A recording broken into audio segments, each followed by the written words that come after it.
أعوذ بالله من الشيطان الرجيم بسم الله الرحمن الرحيم نحمد ونصلي على رسوله الكريم وعلى آله وصحبه أجمعين শহীদ মাওলানা গাজী আবু বকর সিদ্দিকটা কি কঠিন একটা সময় পার করেছে, তারপরে সেই জায়গাগুলো পার হয়ে এই 15-15.5 বছরের দুঃসময় পার হয়ে আজকে তার একটি জায়গায় এসেছে। এরকম খোলা প্রান্তরে এই দোয়া মাহফিল, এই বিচারের দাবিতে সভার আয়োজন করতে পেরেছে। এই জন্য আমরা আল্লাহ তাআলার কাছে শুকরিয়া আদায় করি, বলি আলহামদুলিল্লাহ। এবং আল্লাহ তাআলার যে মিরাকল, যে অলৌকিক যে ক্ষমতা, এটা আমরা চোখে দেখতে পাচ্ছি, এটা আমাদের দেখার সৌভাগ্য হলো। আমি বাগেরহাটে এসেছিলাম প্রথম বোধহয় 2001 সালে, তখন আমি ছোট। নির্বাচনের আগে এই বাগেরহাটে দুটো আসনে আমাদের প্রার্থী ছিল জামাতে।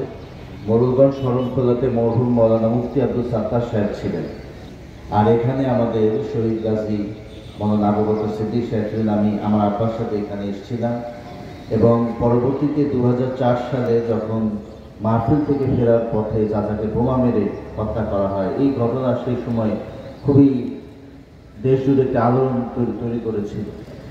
এবং শুধু উনি নয়, আমি খুবই এই ব্যাপারটি প্রশংসা করতে চাই শহীদ পরিবারের তামিম ভাই সহ সবার। আমি ওনার ভিডিও দেখলাম এবং ওনাদের বইতে পড়লাম, ওনারা প্রতিবার এই শহীদ গাজী মাওলানা আবু বকর সিদ্দিক সাহেবের পাশাপাশি ওই দিন যে ভ্যান চালক যিনি শহীদ হয়েছিলেন তার কথা উল্লেখ করেন।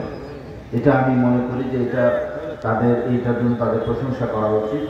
এবং এই 2004 সালের এই ঘটনার পরে তামিম ভাইয়ের সাথে আমাদের দেখা হয় 2010 সালে, যখন আমার আব্বা সহ এই শহীদ আমির জামাত, শহীদ নায়েব আমিরকে সবাইকে যখন আন্তর্জাতিক অপরাধ ট্রাইব্যুনালের মামলায় যখন তাদেরকে অভিযুক্ত করা হয়, এবং গাজী তামিম ভাই একদম আমাদের মামলা একদম সহযোগী আইনজীবী ছিলেন, সবচেয়ে নিবেদিত যারা সদস্য ছিলেন সেই সময় তাদের মধ্যে, তারা আমাদের সেই টিমের সবচেয়ে ঘনিষ্ঠ সদস্য ছিলেন, তিনি সবচেয়ে নিবেদিত সদস্য ছিলেন।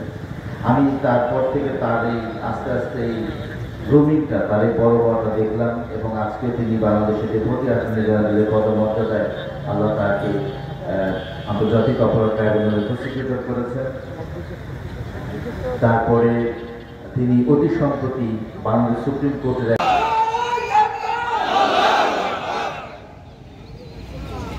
أعوذ بالله من الشيطان الرجيم بسم الله الرحمن الرحيم نحمد ونصلي على رسوله الكريم وعلى آله وصحبه أجمعين শহীদ মাওলানা গাজী আবু বকর সিদ্দিক পোশাক আমরা কারাগার থেকে পেয়েছিলাম। ওই কারাগারে যাওয়ার সময় উনি ফাঁসির মধ্যে যাওয়ার সময় পুরোটা প্যাকেট করে দিয়েছিলাম। ওই দিন পাই নাই, কয়েকদিন পরে পেয়েছিলাম। পরে আমরা এগুলো নিয়ে বসলাম, তারপরে এই পাঞ্জাবিগুলো কী করবো, পাঞ্জাবি তারপরে লুঙ্গি পোতে অনেক কিছু ছিল কয়েকটা। তা আম্মা তখন বললেন যে এগুলো তার যে প্রিয় প্রিয় মানুষগুলো আছে তাদেরকে দেওয়ার জন্য। তো তামিম ভাইকে আমরা এরকম আবার একটা পাঞ্জাবি দিয়েছিলাম, এটা উনি লিখেছেন এখানে।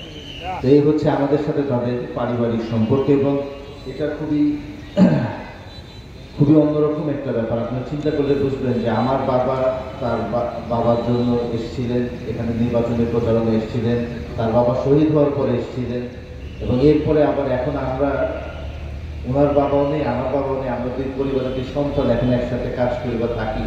এটা আসলে প্রজন্ম থেকে প্রজন্মান্তরের যে বন্ধন।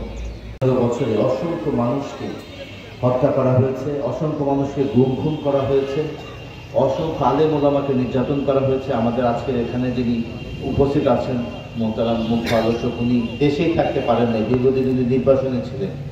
এই যে বাংলাদেশের আলেম ওলামা এবং ইসলামপন্থীদের উপর যে নির্যাতন হয়েছে, এই প্রত্যেকটা ঘটনার জন্য বিচার হয়, আমরা এটা দাবি করছি।